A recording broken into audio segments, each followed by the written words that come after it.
अज़ीज़ दोस्तों, हम जिस दीन के मानने वाले हैं वो दीन बरहक है और जिस प्यारे महबूब सल्लल्लाहु ताला अलैहि वसल्लम के हम मानने वाले हैं वो महबूब अलैहिस्सलाम अल्लाह के आखिरी रसूल हैं।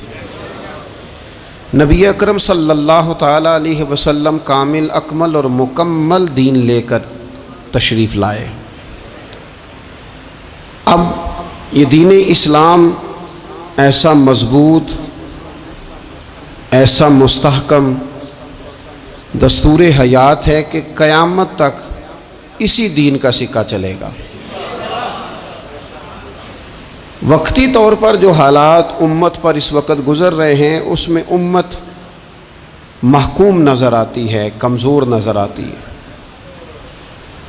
और हम देखते हैं कि गैरों का रोब भी हमारे हुक्मरानों के चेहरों और उनके लहजों पर नज़र आता है।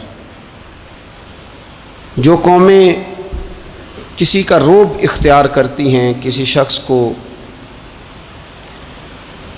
इस तरह का बड़ा जानती हैं कि एहसास कमतरी का शिकार हो जाती हैं, वो अपनी आने वाली नस्लों को कभी मजबूत नहीं कर पाती। हमारे मिजाजों में और हमारे रोज़मर्रा के मामलात में कुछ चीज़ें इस तरह की रख दी गई हैं कि लोग एहसास के नीचे दबते चले जा रहे हैं। बरादरीज़म एक बहुत बड़ा इशू रहा हमारे यहाँ। मैं बड़ी दर्द के साथ ये बात अर्ज़ किया करता हूँ कि ज़्यादा गुनाह और ज़्यादा जुर्म उस बंदे का नहीं जो अपनी बरादरी को बड़ा समझता है, बल्कि ज़्यादा मुजरम वो है जो अपनी बरादरी को छोटा समझता है। इसने क्यों अपने अंदर एहसास कमज़ोरी पैदा किया? इसको क्यों ज़रूरत पेश आई ये कहने की कि मैं किसी कमज़ोर कबीले से ताल्लुक़ रखता हूँ? इसे खुल के कहना चाहिए था कि मैं भी जनाब आदम का बेटा हूँ। इसे खुल के कहना चाहिए था कि मैं भी रसूल रहमत का ग़ुलाम हूँ, मैं भी अल्लाह का बंदा हूँ। खुल कर बात करनी चाहिए। एहसास के नीचे दब जाना, परेशान। फिर इसी तरह का मामला अमीरी गरीबी का है। गुरबा क्यों ये समझ बैठते हैं कि जिसके पास पैसे ज़्यादा हैं शायद फजल भी ज़्यादा उसी के पास है? क्यों इस एहसास से बाहर नहीं आते? अगर दौलत बहुत आला होती ना और बड़ी ही कीमती होती तो सबसे ज़्यादा सैयदा फातिमा ज़हरा के घर में होती। सबसे ज़्यादा तजोरियाँ सैयदा आयशा सिद्दीक़ा के पास होती, लेकिन ये ज़्यादा कीमती नहीं थी, इसलिए दरवाज़ा रसूल पे भी नहीं थी। तो इसी तरह का मामला कुछ लोगों का है। मैंने अपनी ज़िंदगी में ये देखा है कि मजहबी माहौल से वाबस्ता लोग कई दफ़ा बड़े परेशान हो जाते हैं कि मैं तो मौलवी साहब हूँ, और महल्ले का मौलवी बना के जब किसी को रखा जाता है तो बेचारा वैसे भी परेशान हो जाता है। उसकी ज़िम्मेदारी होती है कि तूने वक्त पे जनाजा पढ़ाना है, टाइम पे कुल पे आ जाना, 10वें पे वक्त पे पहुंचना, गैर हाज़िर ना होना। कुछ जगहों पे ये भी रिवाज है कि जनाब आपको 7 दिन और 10 दिन मुसलसल बैठना है और पढ़ाई करनी है। वो आहिस्ता आहिस्ता आहिस्ता आहिस्ता बच्चे एहसास का शिकार, यानी कुरान शरीफ पढ़ने वाले बच्चे और किताब व सुन्नत की तालीम हासिल करने वाले बच्चे, लेकिन उन्हें ये कहा जाता है कि चलो फ़लानी जगह कुरान पाक पढ़ने चलते, कुरान पढ़ने जा रहे हैं। कुरान इनकलाब की किताब है, कुरान बंदे को उरूज देता है, लेकिन उन बच्चों की ज़हनी साख्त ये बनाई जा रही है कि चलो कुरान पाक पढ़ने चलते हैं, वहाँ बिरयानी मिलेगी खाने को, गोश्त मिलेगा खाने को। शिकायत है मुझे या रब खुदा बंदाने मकतब से, सबक शाही है बच्चों को दे रहे हैं खाकबाजी का। इतनी छोटी जब आप किसी की सोच बना देते हैं तो फिर वो आप कहें कि वो इनकलाब बर्पा करे, वो कोई बड़ा कारनामा सर अंजाम दे, ये होता नहीं, मुमकिन नहीं होता। जब आप आहिस्ता आहिस्ता करके एहसास कमज़ोरी के नीचे दबते चले जाते हैं, दबते, हालात ख़राब हो जाते हैं। हमारे बुजुर्ग हमें कहा करते थे कि मौलवी होना कोई ताना है, और हमने हालात बदलते देखे। एक टाइम ऐसा था कि मौलवी होना लोग ताना समझते थे। हमें भी कहा मौलवी साहब इधर आई, आपको दयानतदारी से कहता हूँ हमने वो दौर भी इंजॉय करके गुजारा है जे किसी एक बारी मौलवी आख्या तो उन्होंने आखे यार कोई परेशानी वाली गल है, शुक्र है असी मौलवी हाँ, ये कोई परेशानी है, आप क्यों परेशान हो गए? मौलवी किसी ताने मैंने का नाम है। और फिर वो जो कल तक कह रहा था ना कि ओहो तुसी तो मौलवी बन गए हो, फिर हमने वो दौर भी देखा, उसने कहा यार 2 मिनट खड़ा हो तेरे साथ तस्वीर बनानी है, वो दौर भी देखा, ये दौर भी देखा। थोड़ा सा ना अपनी ज़िंदगी के अंदर खुददारी, इज़्ज़त नफ्स, वक़ार, इस्लाम उरूज देता है बंदे को। मुसलमान तेज़ी से दबते चले जाते हैं, दबते चले जाते हैं। मुल्क के शाम का बंदा आ गया हज़रत उमर को मिलने, उसने आते ही पूछा तुम्हारे बादशाह का महल कहाँ? उन्होंने कहा जी हमारे बादशाह का महल नहीं होता, हमारे यहाँ लोगों ने समझ लिया ना कि रोब शायद कपड़ों का होता है, रोब शायद गाड़ियों का होता है, बंगलों का होता है, बहुत बड़ी कोठी का रोब होता है। और नहीं भाई, रोब तो बंदे के किरदार का होता है, उसके अफकार का रोब होता है, रोब उसके ऊंचे ख्यालात का होता है। कहाँ है आपके बादशाह का महल? तो उन्होंने कहा महल शहल तो कोई नहीं, मस्जिद में होंगे अमीरुल मोमिनीन। बंदा कहता है मैं सोच में पड़ गया कि जिसके नाम से मेरा बादशाह कांपता है वो मस्जिद में होगा, गनमैन ही कोई नहीं, हटो बचो ही कोई नहीं, इधर उधर ही कोई नहीं, पहरेदार ही कोई नहीं। मस्जिद में जाके पूछा जनाब उमर, कहने लगे इधर ही थे। किधर हैं भाई हजरत? वो किधर हैं? इधर ही थे। कहने लगा, मैं हैरान हो गया, ये बादशाह की बात हो रही है। एक साहब कहने लगे वो खजूरों के बाग की तरफ जा रहे थे, कहते मैं खजूरों के बाग में गया तो एक बंदे से पूछा अमीरुल मोमिनीन, कहने लगा वो सामने की तरफ जा रहे थे, उधर गया। एक बंदे से पूछा कहाँ है वो शख्स इसकी 24 लाख मुरब्बा मील पे हुकूमत है? कहाँ है वो शख्स जो मदीने में बैठ के नारा लगाता है तो कैसर और किसरा कांप जाते हैं? वो बंदा किधर है कि जिसकी बात जगह जगह होती है, जिसका तज़किरा सुना है कि उसे देख के शैतान भी रास्ते बदल जाता है। उन्होंने कहा वो देख रहे हो खजूर के दरख्त के नीचे कुएं के साथ मिट्टी का ढेला तकिए की जगह रख के वो जो तामत बांधे कुर्ता पहने सोया है वही तो फारूक आजम है। वो शख्स कहते हैं उमर सोए थे। शेर सोया भी हो तो उसका रोब होता है। शेर जो होता है, शेर कभी सो भी जाए ना तो लोग फिर भी खौफ खाते हैं और उसके जागने का खौफ खाते हैं कि ये कहीं जाग ना जाए। शेर जो हुआ, कहते हैं हजरत उमर सोए थे पर मैं करीब गया तो मेरे वजूद पे रोब तारी हो गया, रोब। और मेरी ज़ुबान से बेसाख्ता ये जुमले निकले कि उमर तू इंसाफ करके सोया है ना, तो मिट्टी के ढेले पे भी तुझे सुकून की नींद है। खुददारी, वक़ार, इज़्ज़त, ये एहसास कमतरी से बाहर निकलें। हमने अपने बच्चों को मसल डाला है, वो तुसी माड़े दे बच्चे हो, तुसी तो नहीं ना आगे जा सकते, वो असी गरीब लोग ना बेटे तू फलाने के साथ ना जाया। हमने अपने बच्चों की ख्वाहिशात तबाह कर दी, कमज़ोर करके रख दिया, इन्हें बार बार सिखाया हमने। खुददार था वो बाप जिसकी थोड़ी सी आमदन थी पर वो गर्मियों में अपने पुत्र से कहता था पुत्र बड़ोले में दाने डाल दिए हैं, तुम्हारी माँ ने मर्तबान में अचार डाल दिया है, लो अब सारी गर्मियाँ परवाह कोई नहीं। वो खुददार लोग थे। लेकिन आज ये दीन गालिब होने के लिए आया है, मुसलमान ने गालिब होना है।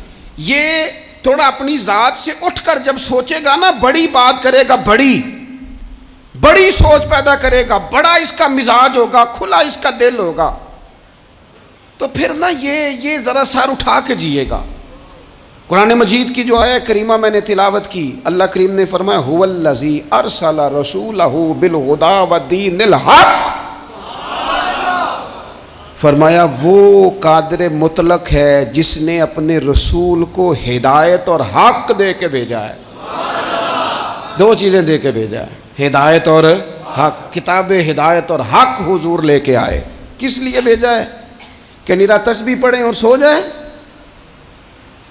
निरा जनाब इबादत करें और आराम करें, निरा जनाब तिलावत करें और आराम करें ना। हुवल्लज़ी अरसला रसूलहू बिलहुदा व दीनिल हक़, वो रब है जिसने अपने नबी को, अपने रसूल को हिदायत और हक़ दे के भेजा है। क्यों?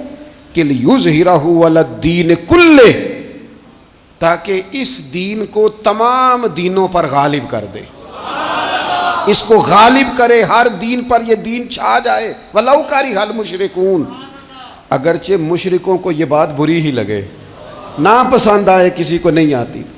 लियुज़हिरहु अलद्दीन कुल्ले ही, ये दीन गालिब होने के लिए आया। गालिब, तू नमाज भी पढ़, इबादत भी कर, लेकिन ये भी ख्याल रख कि दुनिया में नमाज वाले नबी का निज़ाम भी कायम करना है। तेरे पास निरी मस्जिद नहीं होनी चाहिए, हुकूमत भी होनी चाहिए। मुसलमान के हाथ में निरी तस्बीह नहीं होगी, ये इनाने हुकूमत भी चलाएगा। इसके अंदर खुददारी होगी। हज़रत उमर तहज्जुद भी पढ़ते थे और सवेरे हुकूमत भी करते थे। हज़रत सिद्दीक़ अकबर सारी रात मदीने वाले की याद में रोया भी करते थे और सुबह उठकर तलवार लेकर नबी पाक अलैहिस्सलाम की ख़त्म नबुव्वत के मुनकरों के ख़िलाफ़ जिहाद भी किया करते थे। जब तक अपने मिजाज में वो शौक़ नहीं पैदा होता कि दीन को गालिब करना है, जद्दोजहद करनी है, कोशिश करनी है। बड़ा सौखा है हमारे लिए भी, आराम से नमाज पढ़ें, नफल पढ़ें, इबादत करें। और वैसे भी उसे लोग ज़्यादा बड़ा पीर समझते हैं जिसकी तस्बीह ज़्यादा लंबी हो। वो ज़्यादा बड़ा पीर होता है जिसकी पगड़ी ज़रा ज़्यादा बड़ी हो, जुब्बा तगड़ा पहने, उजरे के अंदर रहे, बाहर ना निकले, और अंदर जाएं 2 मिनट के लिए हजरत की ज़ियारत करें, बाहर आ जाएं, बस छुट्टी। वो ज़्यादा पीरी मुरीदी हो जाती है। पीर तो बोलता ही नहीं। वही है तेरे ज़माने का इमाम बरहक।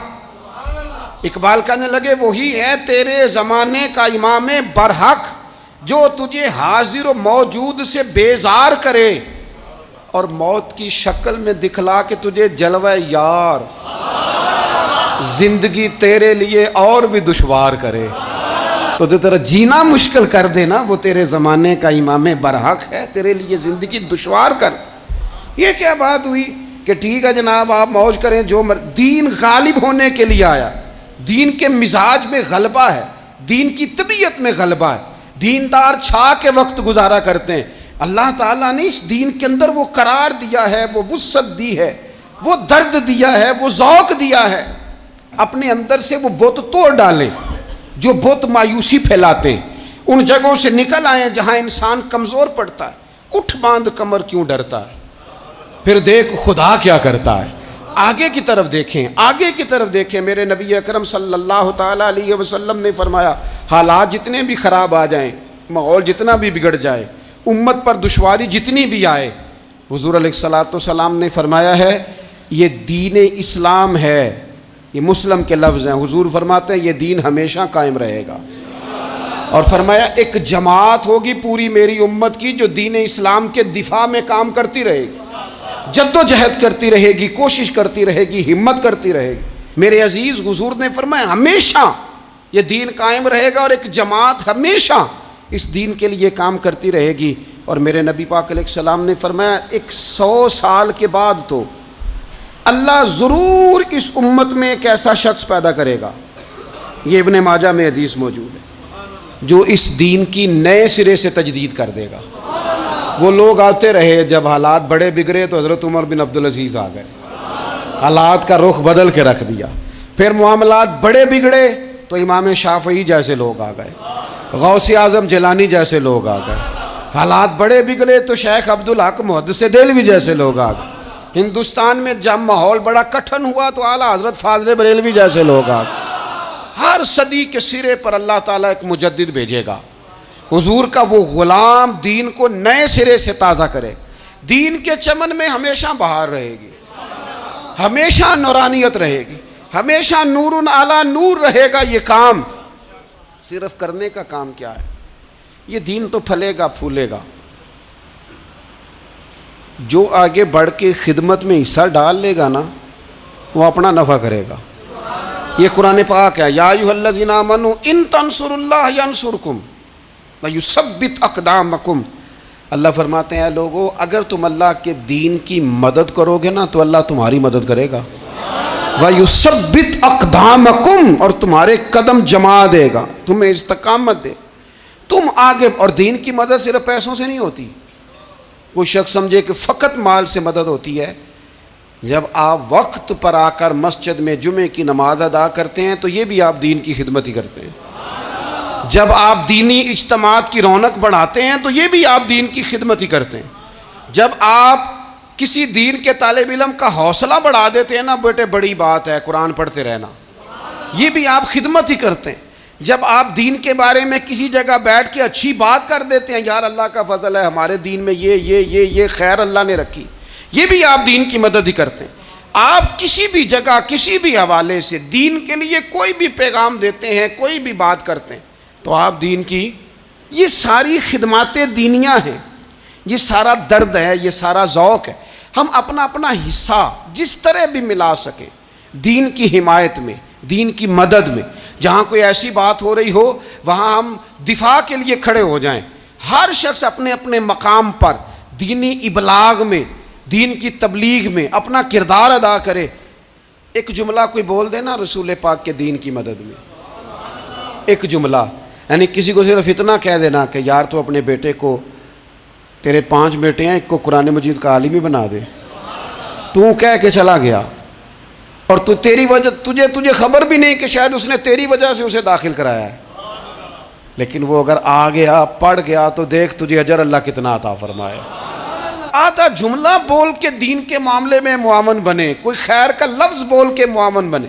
हम ना हिम्मत नहीं करते, हम कहते हैं वो फलाना करेगा, बड़ा आदमी करेगा, मौलाना करेंगे, पीर साहब करेंगे। अपना अपना हिस्सा, अपनी अपनी खैर। हज़रत उमर ने भी बड़ा काम किया है दीन की खिदमत में, पर सैयदना बिलाल की खिदमत का कोई इनकार कर सकता है? ड्यूटी हज़रत सिद्दीक़ अकबर की भी ज़्यादा है, पर जनाब सलमान फ़ारसी की खिदमत का इनकार किया जा सकता है? हर एक ने काम किया, हर नुक्ते का अपना उरूज है, अपनी और ये दीन गालिब होगा, गालिब। ये मत समझें थोड़े से हालात कमज़ोर आए हैं और थोड़ा सा मुसलमान महकूम हुए हैं माली तौर, अपनी कोताहियों की वजह से हुए, अपनी गलतियों की वजह से हुए, अपने आमाल के सबब हुए, तो डर डर के ना जिए। नबी पाक सल्लल्लाहु अलैहि वसल्लम सफ़र पे तशरीफ़ ले गए। हुज़ूर अलैहिस्सलाम की आदत करीमा थी, जब सफ़र पे जाते थे तो सबसे आखिर में सारी तैयारी करके सामान समेट के सबसे आखिर में सैयदा फ़ातिमा ज़हरा से मिलते, फिर सफ़र शुरू होता। और जब हुज़ूर वापस आते तो सबसे पहले सैयदा फ़ातिमा से मिलते रज़ियल्लाहु ताला। हुज़ूर काफ़ी दिनों के बाद सफ़र से वापस आए, लंबा सफ़र था। सैयदा फ़ातिमा ज़हरा रज़ियल्लाहु ताला अन्हा से मिलने गए। नबी पाक सल्लल्लाहु ताला अलैहि वसल्लम का चेहरा नूर देख के तो सैयदा फ़ातिमा तड़प के रोईं, रो पड़ी। हुज़ूर ने फरमाया फ़ातिमा क्या हुआ? अर्ज़ करने लगे या रसूलल्लाह, थकावट के असरात में आपके चेहरे पे देख रही, और हुज़ूर कपड़े यूँ लगता है बड़े पुराने पहने हुए हैं आपने। हुज़ूर इतनी मुशक्क़त क्यों करते हैं आप, इतनी मेहनत, इतनी जद्दोजहद? तो हज़रत फ़ातिमा ज़हरा फरमाती हैं हुज़ूर ने मुझे थपकी दी और फरमाया फ़ातिमा रो ना।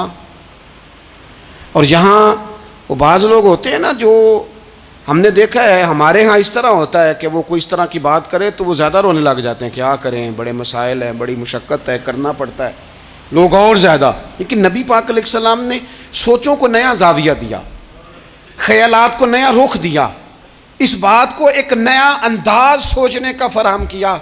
हुज़ूर फरमाने लगे फ़ातिमा रो ना, तेरे बाप को अल्लाह ने आला मकासद के लिए दुनिया में मबूस फरमाया। हुज़ूर फरमाने लगे फ़ातिमा कोई घर कच्चा, कोई पक्का, कोई खैमा ऐसा नहीं बचेगा जहां अल्लाह दीन इस्लाम को पहुंचा नहीं देगा। और फरमाया फ़ातिमा याद रखना, जिस तरह रात छा जाती है ना, मोहम्मद अरबी का दीन भी छा जाएगा, ये छा जाएगा दीन। जिस तरह रात छा जाती है ये दीन भी छा जाएगा। और फिर दीन छा गया, जगह जगह छा गया।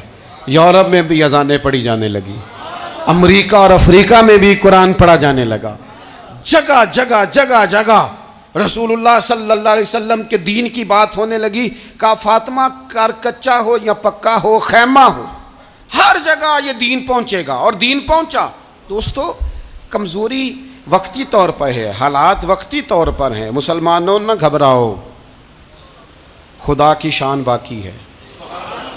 ये दीन फितरत है, ये दीन अपनी हकानियत की वजह से फैल रहा है, किसी का मोहताज ना ये किसी के जोर लगाने। मुसलमानों न घबराओ, खुदा की शान बाकी है। अभी इस्लाम जिंदा है, अभी कुरान बाकी है। ये काफिर क्या समझते हैं जो हमसे रोज उलझते हैं, अभी तो करबला का आखिरी मैदान बाकी है, अभी तो आखिरी मैदान लगेगा मैदान करबला में, और फिक्रे हुसैनी के अलमबरदार मैदान में निकलेंगे, यजीदी सोचों से टकराएंगे, और बड़े सीने तैयार हैं जो इसके लिए पूरी जद्दोजहद करेंगे। अभी तो करबला का आखिरी मैदान बाकी है।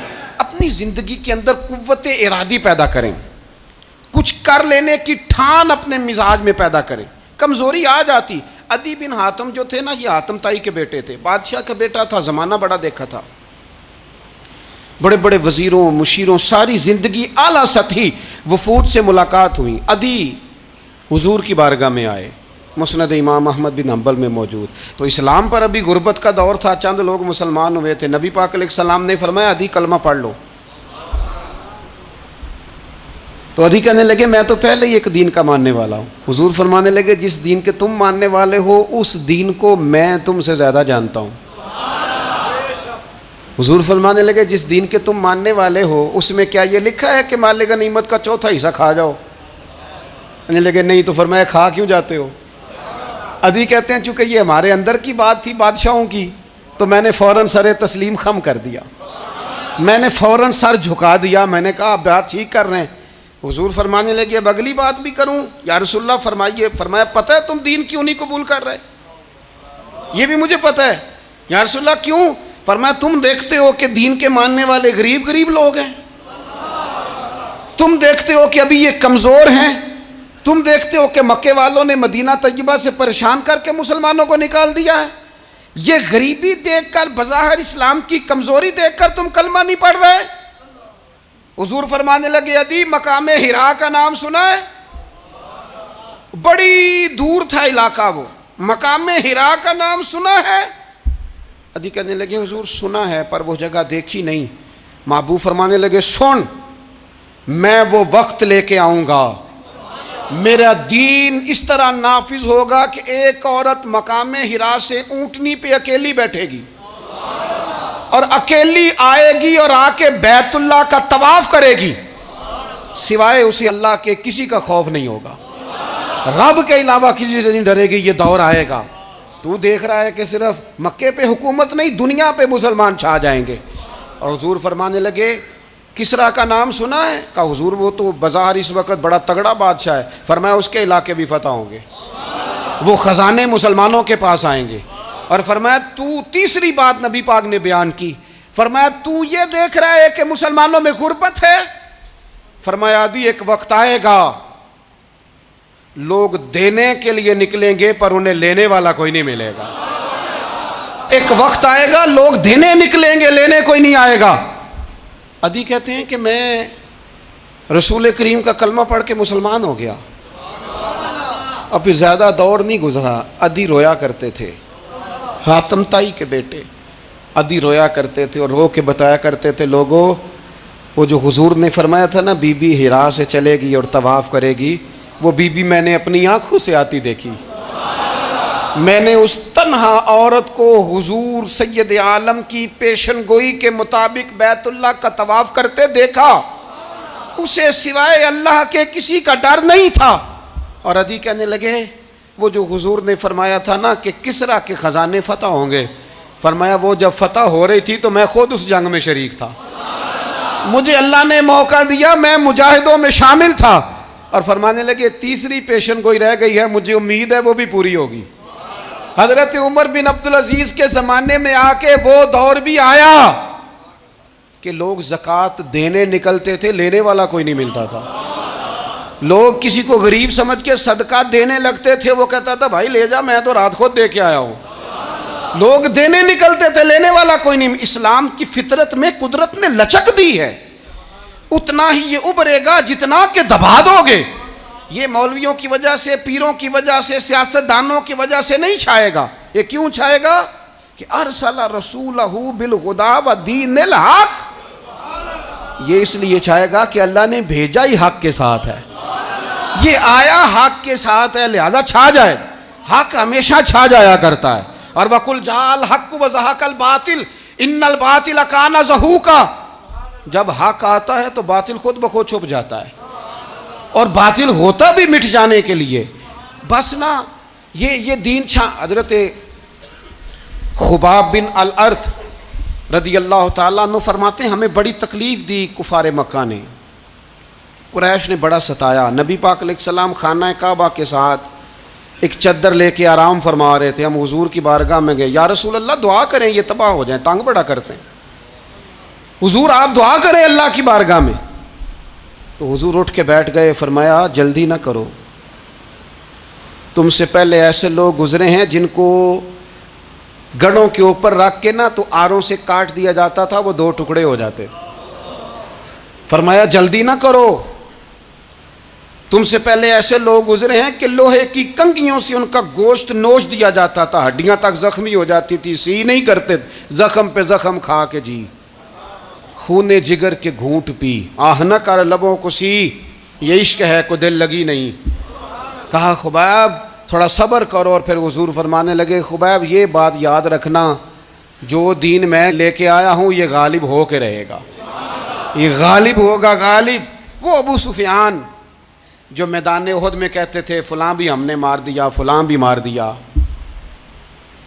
जब 10,000 का लश्कर लेके नबी पाक गए थे ना दोबारा वापस, 10 सालों में 3 लोग लेके हुजूर मक्के से आए, और 10,000 का लश्कर लेके जब दोबारा गए ना, अबू सुफियान कहने लगे लड़ना ही नहीं, क्योंकि जिस शान से मासूम आमना आए हैं लड़ने वाली बात ही कोई नहीं, ताकत ही नहीं, आँख नहीं मिला सकते तो हाथ कैसे उठाएंगे।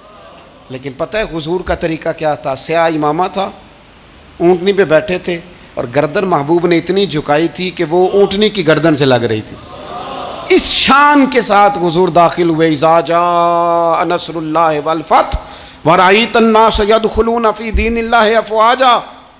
अपने अंदर ना थोड़ी सी आप 24 घंटे दुनिया कमाएं, कोई मना नहीं करता, माल कमाएं, जायदादें बनाएं, हलाल कमाएं, जितना मर्जी कमाएं, लेकिन ना कुछ थोड़ा सा अपने आप को दीन के लिए, सिर्फ माली तौर पर नहीं। हमारे यहाँ एक बहुत बड़ा मसला ये बन गया कि सिर्फ माली तौर पर हम समझते हैं दीन की मदद कर दी। अगर आप अपने पुत्र को नमाजी बना चुके हैं तो एक काम आपने दीन की खिदमत का कर लिया। अगर आपकी बेटी पर्दे की आदी हो गई है तो आपने दीन की खिदमत में एक हिस्सा डाल लिया है। अगर आपके घर के अंदर आप उन सारी चीज़ों को बैन करने में कामयाब हो गए, या अय्युहल्लज़ीना आमनू कू अनफुसकुम व अहलीकुम नारा, ईमान वालों खुद भी दोज़ख से बचो, अपने अहले खाना को भी बचाओ। अगर फहाशी और यानी का रास्ता आपने अपने दरवाजे के बाहर रोक दिया है तो आपने दीन की खिदमत कर ली है। अगर आप अपने दोस्तों को नमाजी बनाने में कामयाब हो गए, अगर आप चंद लोगों को कुरान पढ़ाने में कामयाब हुए हैं, तो फिर कुछ ना कुछ हिस्सा आपने दीन में शामिल किया है। करने का काम यह है कि अपना अपना हिस्सा, अपनी अपनी खैर दीन में मिलाएं, जद्दोजहद करें, कोशिश करें।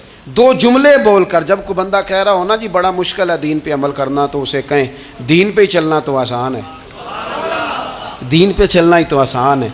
जब बड़ी दीन मुखालिफ बातें हो रही हो तो वहाँ सारी बरादरी इकट्ठी बैठी है ना, बच्चे के दिन रखे जा रहे हैं, तो मैं दीन की खिदमत बता रहा हूँ क्या क्या करनी है। बेटी बेटे के दिन तय हो रहे हैं, तो कोई कहता है कि मामू को मना लो नाराज़ है, चचा को मना लो नाराज़ है। ये मैं अपना दर्द दिल आपके सामने रख रहा हूँ। दीन की खिदमत ये है कि एक बंदा बीच में से बोले, वो कहे ओ शादी में कोई गैर शरी काम ना करना, सबको मना रहे हो तो कहीं रब रसूल को नाराज़ ना कर लेना।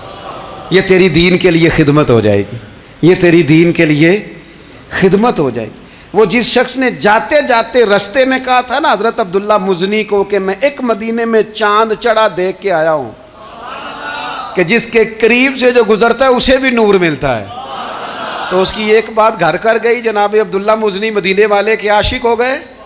आप कह दें, आप कह दें, बात फैल जाएगी, अल्लाह उसे फैला देगा। अपने मकाम पर बैठकर अपने अपने, मैं फैक्ट्री के मालिक से कहा करता हूँ कि तू ना मस्जिद ज़रूर बना छोटी सी, दफ्तर वालों से कहा करता हूँ कि यहाँ ना नमाज बाजमात का बंदोबस्त ज़रूर कराओ। मैं कहता हूँ ये सारे दीन के काम हैं। आप अपने अपने हल्का या असर में कहें यहाँ नमाज बाजमात होगी, यहाँ सवेरे आते ही पहले तिलावत होगी, यहाँ पहले कसीदा बुर्दा शरीफ, आप कोई खैर के काम में अपना हिस्सा डालते रहें। इंशाअल्लाह यहीं से चिंगारियाँ बनेंगी, यहीं से इनकलाब बरपा होगा और इमाम जाफ़र सादक के कॉल पर अपनी बात समेटूंगा। किसी ने कहा था मैं दीन की तबलीग करना चाहता हूँ, तो फरमाने लगे सौखा हाल है, तो दीन पे अमल करना शुरू कर दे। दीन की तबलीग होनी शुरू हो गई, अमल कर।